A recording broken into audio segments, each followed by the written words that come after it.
guys, it is Tristan with Nerdette's Newsstand, and I've been really lacking on the reviews this week, so I want to, before New Comic Book Day, at least make sure I go over my favorite title of the week, and that was Suicide Squad, including the backup. I loved them both. But first, before I get into that, I want to say thank you to everybody that showed up at the live stream last night. I'm really getting back into the habit of doing them, and I'm having quite a bit of fun. So thank you. Now, let's talk about some Suicide Squad. Because this title, I had to read it twice. I'm not going to lie. I had to read it twice because it was one of those titles that the only way to describe it is an acid trip.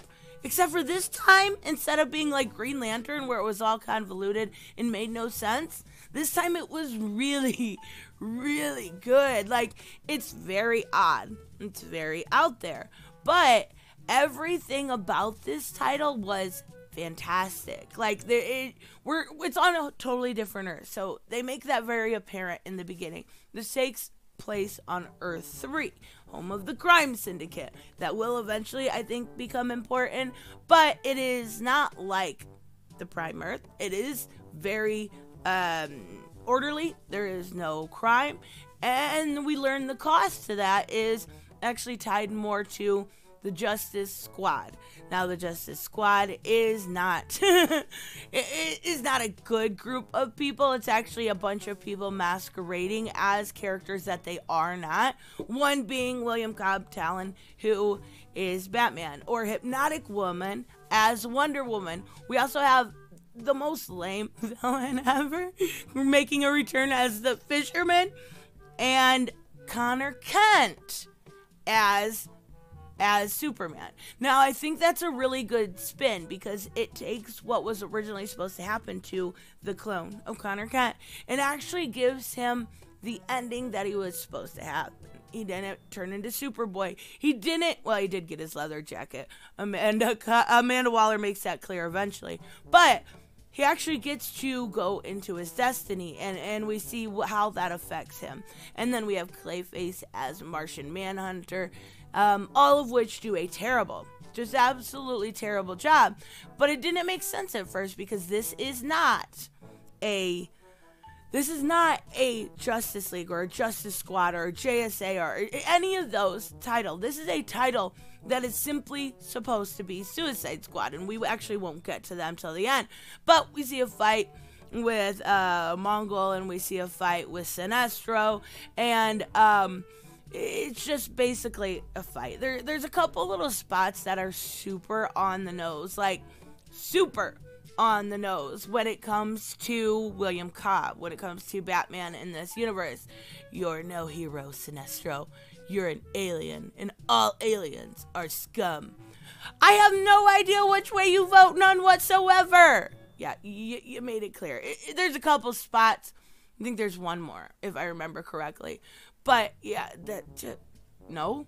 And they use kind of the, oh, this is a fascist regime, Too much, probably. But for what it is, it's really good. I think this was my title of the week, I'm not going to lie, for the backup story. So, definitely the best part of this. Definitely one of the best stories so far. So, we see William Cobb. He's basically torturing the Sinestro one too much, and the Justice Squad is going through the entirety of the Brainiacs, bunch of Brainiacs that they're taking on.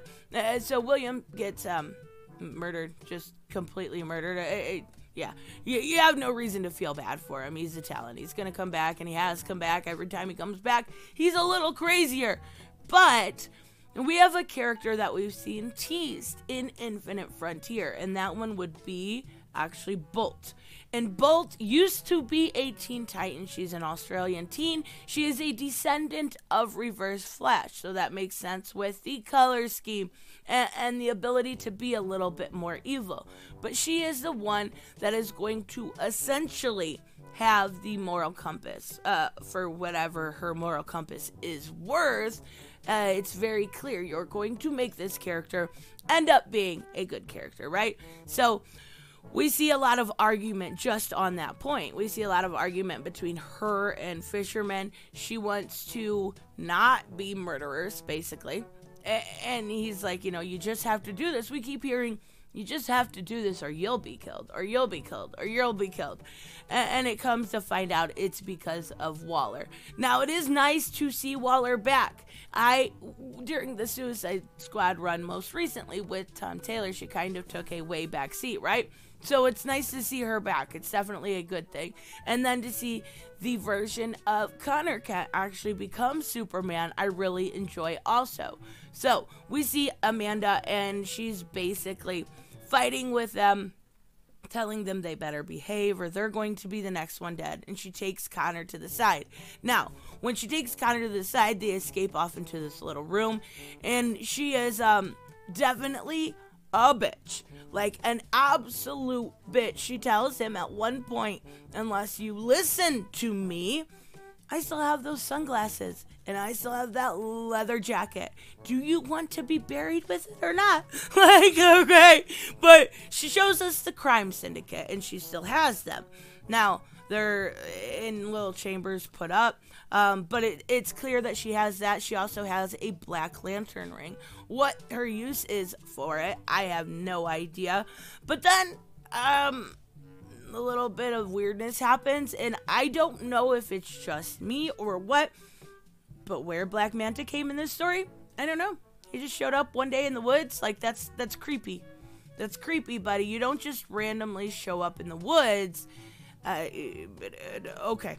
All right, whatever. Well, then we see the actual Suicide Squad show up, and we get a whole new cast of characters, a whole new take on characters from Earth 3, right? So, good story. Really good story. What I want to talk about, though, is the next one.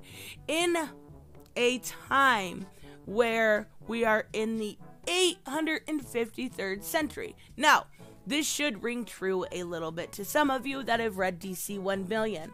Hush, knock it off. This should be a little bit more recognizable to some of you. We're going to see Superman Prime. We're going to see the return of those characters that Grant Morrison made, and they're going to be in the same form they were before. So it's kind of almost like it's just picking off from a little bit later than originally. So we get to see the return of those, and I really do like seeing that. I love them. I love the designs. They're so silly but so weird. But let's talk about Superman Prime, because he is still out and around. He is still, you know, Superman Prime, everything he was before. Now we see the entrance of the unkindness. And the unkindness is going to be a group of individuals. It's not just going to be one individuals. We are going to see quite a few individuals. Now, let's talk about them a little bit. Obviously, it starts with the 7 deadly sins. Those are going to be the base of this group. We also have the Child. And the Child, it is a very, like, the person that wrote this, I think it was Jeremy Adams, he knows his stuff. He absolutely does. That is an Amethyst character, that is a B character that hasn't been around in forever. So we also have Vandal Savage. Obviously, most know who that is, time-traveling psychopath. And then we have Teakle. Alright, let's talk about Teakle for a second. You are a pet. You do not eat your owner's kitty. You do not eat Clarion the Witch Boy. It's not nice. The cats don't eat their owners. I fucking love it. So we also have Dove, who basically gave up her peaceful prominence to become the embodiment of violence. I feel kind of bad for her, but it says she gave it up. So that I'm assuming that was willing, right? But they are all combined. The unkindness is all combined then with the 7 deadly sins. So that's basically this team in a nutshell.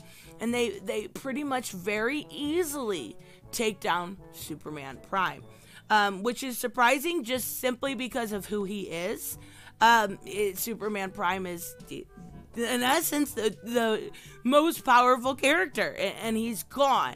So if he's gone, what chance does anybody else stand, right? So they're obviously beginning to freak out. Superman Prime is gone. All of the Atlanteans are disappearing. All of this everything that was colonized in space is beginning to being taken over by the unkindness. So Clark gets mad, and we see, our Superman gets mad, and we see Wonder Woman kind of break down and say, I know somebody that can help us. I know someone who can help us. And if you read 1 Million, this was not a character that was actually, featured in it. But it absolutely makes sense. And that is because Wonder Woman has been dating Black Adam. So they're going to go to Kahndaq, who is uses different realms and different types of magic to actually kind of disappear from the rest of the world, right? So we have Mitchell, who's Resurrection Man, I want to say. I can't remember. And she, originally helped save him and takes him to Black Adam. Anybody else notice that they made him look more like The Rock? Just saying. You'll see it even more when he becomes Black Adam. But she says, Teth, we need your help. And he's just like, okay. All right, I don't have any problem. They've been a thing for centuries. They're together. Why would I have a problem? And then the unkindness shows up. And we get to see what happens with that. Everybody starts taking them on. It looks like Wraith is almost overcoming Black Adam, or Teth at this point. I guess he is, in his human form, so we'll call him Teth. Until Magic returns. Magic returns in the form of Black Adam. This is where I really noticed the parallels that they changed Black Adam to look like The Rock or Dwayne Johnson, whatever his name is. And it looks really, really a lot like him. So he becomes Black Adam, and he starts going to help the rest of the team, who pretty much have fallen to the 7 deadly sins, have fallen to the different factions of it, right? And he says, talking to Wonder Woman, he goes and grabs her and Mitchell, and he says, you got to get out of there, get away from them. They have been taken over by the 7 deadly sins. So we lost everyone. And we lost Flash, we lost Batman, I believe we also lost Superman, I think. But regardless, he takes them back into a place that's, a little bit more safe haven. Yeah, we did lose. I believe so. So regardless, he says, basically this whole speech is, I don't care anymore. We're in the 853rd century. I've seen everybody that I've grown up with grow old and die, or die to some sort of evil. I have watched people die. I have lived through it and grieved through it. If this is the end of the world, I'm okay with that. I'm okay with dying right now. And then the big spoilery comes that Wonder Woman says, well, I don't think you want to die right now because I'm pregnant. Now, she was made out of stone, right? So this shouldn't be possible. But Wonder Woman is pregnant. And, that breaks that moment. And he says, okay, well, this is we're gonna figure this out. And he starts to kind of get more of the 7 deadly sins in the form of the Justice League start to come in. And he says, stay behind me. He's protecting his woman. I love it. And then we see this big light. And we learn about Gold Beetle. Now, we did see this in the solicitations, I believe, for April, this character. We know this character has been coming, and she says, I'm Gold Beetle, and believe it or not, I know how to save the universe, and that's it. She actually kills everybody else, all of the Justice League members. So, which would kill, the 7 deadly sins. So, I'm not sure which ones are left, but she is going to be, then, the answer to saving the universe. I'm assuming we'll get some more backstory around her. She's probably, I don't know, maybe Booster Gold and Blue Beetle's love child. I don't fucking know. I don't know, but I really like it. Let's hope that's not real. I was joking, but maybe she's just from a different world. That's what we're gonna say. She's from a different world. So let's hope it's not their baby. Anyways, so I really enjoyed this throwback to DC 1 million. There's so many little Easter eggs you can find. Like, I'm sure I didn't find them all. And I think that's why I love this so much, because now I want to definitely read 1 million all over again. But, I really like all of this stuff. Like, it's absolutely awesome. It says, next, Gold Beetle saves the multiverse or dies trying. Like, you can tell this writer is a fucking geek, because he knows a lot of really obscurities within the DC universe. And if you haven't read 1 million, this probably would feel like you were on crack. But it just... oh, I love it. I love it. I love it. I love it. Definitely book of the week for me. Not even for the Suicide Squad one. For this story. I really enjoyed it. So let me know, of course, what you guys think about this. I will see you in the next one. Bye-bye. Hey guys, I want to give a huge shout out to my Patreon and subscribe stars. You guys literally make this channel possible. Huge thank you to Cage the Mick, Robert Mick Twiz, Black Knight Fool, Brucey, Chris Z, David L, David Rafford, Jeffrey Allen Carnes, Mighty Balls, Mike Buckner, Maizen Barbosa, Ruskart, Ryan Decker, Robert Hoffman, and Doc Holliday. You guys are absolutely amazing, and thank you so much for all your support. Don't forget on the way out to like as always if you enjoy the content, and hit subscribe. And I will see you in the next one. Bye-bye.